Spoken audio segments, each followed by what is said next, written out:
क्योंकि बहू झूठ नहीं बोलती। सुधा और राकेश के 3 बेटे थे। शादी के बाद तीनों माँ बाप से दूर रहते और सिर्फ त्योहारों में आते। माँ जी, पिताजी, अगली बार आप लोग हमारे घर आइएगा। अरे नहीं बहू, सब यही आ जाते हैं तो घर खिला खिला लगता है। हाँ बहू, तू हमेशा बुलाती है तो जरूर आएंगे तेरे पास भी। हाँ हाँ, दीदी का घर बड़ा जो है, सब कुछ आपने शादी के बाद दीदी को ही तो दे दिया था। हमें भी दिया होता तो हम भी बड़ा घर लेते। क्यों सुनील? अरे नहीं नहीं, पापा ने सबको एक बराबर ही दिया है। छोटी बहू, क्या चाहिए तुम्हें, बोलो। वो आपके सोने की चेन वाली घड़ी है ना, वो अगर आप मुझे, तभी वहाँ मजली बहू भी आ जाती है। और मुझे ना आपका मंगलसूत्र कितना लंबा, सुंदर और भारी भी है। अरे हाँ हाँ, तुम दोनों को ही दूंगी बहू, चिंता ना करो। चलो अब खाना लगाओ, खाना खाया जाए। सभी मिलकर खाना खाते हैं कि पड़ोसन आ जाती है। अरे सुधा बहन, थोड़ी चीनी तो देना, घर में शक्कर नहीं है और मेहमान सर पर बैठे हैं। अरे छोटी बहू, चाची को शक्कर तो दे दो। अरे मजली दीदी, आप दे दीजिए ना, मैं यहाँ कम आती हूँ तो मुझे पता ही नहीं है कि सासू माँ सारी चीजें कहाँ रखती है। और तुम, मैं कौन सा यहाँ रोज शक्कर फाँकने के लिए आती हूँ, मुझे भी नहीं है पता। तभी बड़ी बहू हाथ में चीनी की कटोरी लेकर आती है। चाची, शक्कर आप लोगों का बड़ा सहारा है माँ जी और पिताजी को, वरना हम लोग तो यहाँ रहते ही नहीं। आप जैसे पड़ोसी हैं तो हम निश्चिंत है। और जीती रहे बहू, अब तो ये घर पड़ोस कम परिवार ज्यादा लगता है। सुधा अपनी बड़ी बहू को देखकर बहुत खुश रहा करती थी। वो उससे अक्सर घंटों बात भी किया करती, लेकिन दोनों दूसरी बहुओं का भी वो समझती थी कि शायद छोटी है, वक्त आने पर संभल जाएंगी। समय आ जाता है जब सभी को वापस जाना होता है। माँ जी, हम लोगों की फ्लाइट पहले है, हमें इजाजत दे। वो सास के गले लगकर चली जाती है। थोड़ी देर बाद छोटी बहू कहती है, माँ जी, मैं ना ये सोफे के कवर और चादरें ले जा रही हूँ, यहाँ तो ऐसी ही पड़ी रहेंगी। हाँ हाँ बहू, ले जा, और कुछ चाहिए तो बोल। और तो चाहिए बहुत कुछ, पर चलिए कोई बात नहीं, अगली बार ले जाऊंगी मैं। ऐसे ही मंजली बहू भी घर का बहुत सारा सामान ले जाती है। सभी के जाने के बाद सुधा राकेश से कहती है, घर कितना सूना लग रहा है ना। हाँ, और खाली भी।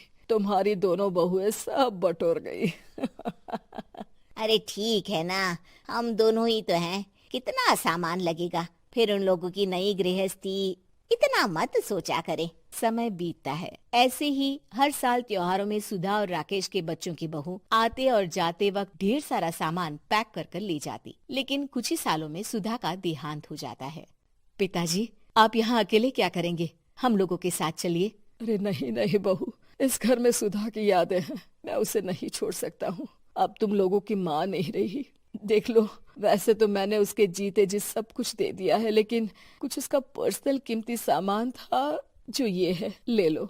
सामान में होती है एक घड़ी और एक मंगलसूत्र। माँ जी ने कहा था कि वो ये घड़ी मुझे देंगी। हाँ हाँ, पिताजी, माँ ने सबके सामने ये घड़ी सरिता को देने के लिए कहा था। उठा लो सरिता माँ की घड़ी। अब क्या था, छोटी बहू फट से घड़ी उठा लेती है। और पिताजी, ये मंगलसूत्र तो माँ ने मुझे ही देने को कहा था, याद है ना? वो सभी की ओर इशारा करती है। तू भी ले ले ये हार बेटा, कोई बात नहीं। मंजली फटाक से हार उठा लेती है। ससुर बड़ी बहू की तरफ देखते हैं। तुझे क्या दूं बेटा? पिताजी, माँ ने एक चीज मेरे लिए भी रखी है। सभी के कान खड़े हो जाते हैं कि आखिर सास ने क्या रखा होगा बड़ी के लिए। अरे माँ जी तो दीदी से प्यार भी ज्यादा ही करती थी, हमेशा उनसे बात किया करती। जरूर कोई बड़ी और अपनी प्रिय चीज दी होगी दीदी को। और देख लेते हैं ना, वरना तो हम भी बराबर का बंटवारा करेंगे। हाँ हाँ, कर लेना बंटवारा।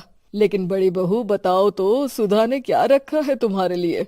अभी तो हम लोग यही हैं पापा जी, जब जाने लगेंगे तो बता दूंगी। बड़ी बहू के मुंह से ये बात सुनकर बाकी 2 बहुएं सोचने लगती हैं कि आखिर क्या है जो दीदी को सासू माँ देकर गई हैं। दीदी, ऐसा तो नहीं ना कि पूरे घर का आधा हिस्सा माँ बड़ी भाभी को देकर गई हो? तभी वहाँ ससुर आ जाते हैं। नहीं नहीं, ऐसा कुछ नहीं है। मकान तो तुम तीनों का बराबर से है। देखो, बड़ी बहू से तुम्हारी सास ज्यादा जुड़ी थी, न जाने क्यों घंटों बात किया करती थी। पता नहीं क्या देकर गई है उसे। और ससुर जी, आपको क्या पता, चालाकी से पूरे घर के पेपर में साइन करवा लिए हो, या फिर कोई छुपा गहना। आखिर मकान पूरा तो आपने सासू माँ के नाम ही कर रखा था ना। अब घर में ये सस्पेंस बन जाता है कि आखिर बड़ी बहू क्या लेकर जाएगी। फिर वो दिन भी आ जाता है जब बड़ी बहू के जाने का समय हो जाता है। बेटा, परसों तुम चली जाओगी, बताया नहीं, माँ ने तुम्हें क्या दिया? घड़ी और हार जो बेशकीमती था और तुम्हारी सास को सबसे ज्यादा प्रिय था, उसका तो बंटवारा भी हो चुका है। अब तुम्हारी बारी। हाँ पिताजी, आज मैं ये बात बताने ही वाली थी। माँ ने मुझे उससे भी बेशकीमती चीज दी है और वो है आप। आपसे अधिक प्रिय उन्हें कुछ नहीं था। माँ चाहती थी कि आप मेरे साथ रहें। चलिए पिताजी। बेटा, मेरे पास तो कोई पेंशन भी नहीं है और ना ही कोई प्रॉपर्टी। लेकिन आपके पास संस्कार है पिताजी, जो मेरे बच्चे आपसे लेंगे, तो आपको ले जाने पर स्वार्थ ही है मेरा। चलिए ना पापा। सभी के सामने पिताजी बड़ी बहू और बेटे के साथ उनके घर चले जाते हैं।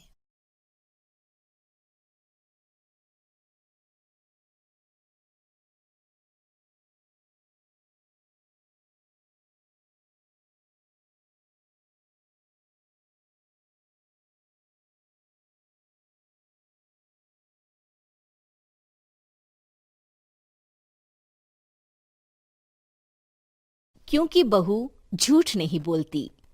सुधा और राकेश के 3 बेटे थे। शादी के बाद तीनों माँ बाप से दूर रहते और सिर्फ त्योहारों में आते। माँ जी, पिताजी, अगली बार आप लोग हमारे घर आइएगा। अरे नहीं बहू, सब यही आ जाते हैं तो घर खिला खिला लगता है। हाँ बहू, तू हमेशा बुलाती है तो जरूर आएंगे तेरे पास भी। हाँ हाँ, दीदी का घर बड़ा जो है, सब कुछ आपने शादी के बाद दीदी को ही तो दे दिया था। हमें भी दिया होता तो हम भी बड़ा घर लेते। क्यों सुनील? अरे नहीं, पापा ने सबको एक बराबर ही दिया है। छोटी बहू, क्या चाहिए तुम्हें, बोलो। वो आपके सोने की चेन वाली घड़ी है ना, वो अगर आप मुझे। तभी वहाँ मजली बहू भी आ जाती है। और मुझे ना आपका मंगलसूत्र, कितना लंबा, सुंदर और भारी भी है। अरे हाँ हाँ, तुम दोनों को ही दूंगी बहू, चिंता न करो। चलो अब खाना लगाओ, खाना खाया जाए। सभी मिलकर खाना खाते हैं कि पड़ोसन आ जाती है। अरे सुधा बहन, थोड़ी चीनी तो देना, घर में शक्कर नहीं है और मेहमान सर पर बैठे हैं। अरे छोटी बहू, चाची को शक्कर तो दे दो। अरे मजली दीदी, आप दे दीजिए ना, मैं यहाँ कम आती हूँ तो मुझे पता ही नहीं है कि सासू माँ सारी चीजें कहाँ रखती है। और तुम, मैं कौन सा यहाँ रोज शक्कर फाँकने के लिए आती हूँ, मुझे भी नहीं है पता। तभी बड़ी बहू हाथ में चीनी की कटोरी लेकर आती है। चाची, शक्कर आप लोगों का बड़ा सहारा है माँ जी और पिताजी को, वरना हम लोग तो यहाँ रहते ही नहीं। आप जैसे पड़ोसी हैं तो हम निश्चिंत है। और जीती रहे बहू, आप तो ये घर पड़ोस कम परिवार ज्यादा लगता है। सुधा अपनी बड़ी बहू को देखकर बहुत खुश रहा करती थी। वो उससे अक्सर घंटों बात भी किया करती, लेकिन दोनों दूसरी बहुओं का भी वो समझती थी कि शायद छोटी है, वक्त आने पर संभल जाएंगी। समय आ जाता है जब सभी को वापस जाना होता है। माँ जी, हम लोगों की फ्लाइट पहले है, हमें इजाजत दे। वो सास के गले लगकर चली जाती है। थोड़ी देर बाद छोटी बहू कहती है, माँ जी, मैं ना ये सोफे के कवर और चादरें ले जा रही हूँ, यहाँ तो ऐसी ही पड़ी रहेंगी। हाँ हाँ बहू, ले जा। और कुछ चाहिए तो बोल। और तो चाहिए बहुत कुछ, पर चलिए कोई बात नहीं, अगली बार ले जाऊंगी मैं। ऐसे ही मंजली बहू भी घर का बहुत सारा सामान ले जाती है। सभी के जाने के बाद सुधा राकेश से कहती है, घर कितना सूना लग रहा है ना। हाँ, और खाली भी। तुम्हारी दोनों बहुएं सब बटोर गई। अरे ठीक है ना, हम दोनों ही तो हैं, कितना सामान लगेगा, फिर उन लोगों की नई गृहस्थी, इतना मत सोचा करे। समय बीतता है। ऐसे ही हर साल त्योहारों में सुधा और राकेश के बच्चों की बहू आते और जाते वक्त ढेर सारा सामान पैक कर कर ले जाती। लेकिन कुछ ही सालों में सुधा का देहांत हो जाता है। पिताजी, आप यहाँ अकेले क्या करेंगे? हम लोगों के साथ चलिए। अरे नहीं नहीं बहू, इस घर में सुधा की यादें हैं, मैं उसे नहीं छोड़ सकता हूँ। अब तुम लोगों की माँ नहीं रही। देख लो, वैसे तो मैंने उसके जीते जी सब कुछ दे दिया है, लेकिन कुछ उसका पर्सनल कीमती सामान था जो ये है, ले लो। सामान में होती है एक घड़ी और एक मंगलसूत्र। माँ जी ने कहा था कि वो ये घड़ी मुझे देंगी। हाँ हाँ, पिताजी, माँ ने सबके सामने ये घड़ी सरिता को देने के लिए कहा था। उठा लो सरिता माँ की घड़ी। अब क्या था, छोटी बहू फट से घड़ी उठा लेती है। और पिताजी, ये मंगलसूत्र तो माँ ने मुझे ही देने को कहा था, याद है ना? वो सभी की ओर इशारा करती है। तू भी ले ले ये हार बेटा, कोई बात नहीं। मंजली फटाक से हार उठा लेती है। ससुर बड़ी बहू की तरफ देखते हैं। तुझे क्या दूं बेटा? पिताजी, माँ ने एक चीज मेरे लिए भी रखी है। सभी के कान खड़े हो जाते हैं कि आखिर सास ने क्या रखा होगा बड़ी के लिए। अरे माँ जी तो दीदी से प्यार भी ज्यादा ही करती थी, हमेशा उनसे बात किया करती। जरूर कोई बड़ी और अपनी प्रिय चीज दी होगी दीदी को। और देख लेते हैं ना, वरना तो हम भी बराबर का बंटवारा करेंगे। हाँ हाँ, कर लेना बंटवारा। लेकिन बड़ी बहू बताओ तो, सुधा ने क्या रखा है तुम्हारे लिए? अभी तो हम लोग यही हैं पापा जी, जब जाने लगेंगे तो बता दूंगी। बड़ी बहू के मुंह से ये बात सुनकर बाकी दो बहुएं सोचने लगती हैं कि आखिर क्या है जो दीदी को सासू माँ देकर गई हैं। दीदी ऐसा तो नहीं ना कि पूरे घर का आधा हिस्सा माँ बड़ी भाभी को देकर गई हो? तभी वहाँ ससुर आ जाते हैं। नहीं नहीं, ऐसा कुछ नहीं है। मकान तो तुम तीनों का बराबर से है। देखो, बड़ी बहू से तुम्हारी सास ज्यादा जुड़ी थी, न जाने क्यों घंटों बात किया करती थी। पता नहीं क्या देकर गई है उसे। और ससुर जी, आपको क्या पता, चालाकी से पूरे घर के पेपर में साइन करवा लिए हो, या फिर कोई छुपा गहना। आखिर मकान पूरा तो आपने सासू माँ के नाम ही कर रखा था ना। अब घर में ये सस्पेंस बन जाता है कि आखिर बड़ी बहू क्या लेकर जाएगी। फिर वो दिन भी आ जाता है जब बड़ी बहू के जाने का समय हो जाता है। बेटा, परसों तुम चली जाओगी, बताया नहीं माँ ने तुम्हें क्या दिया?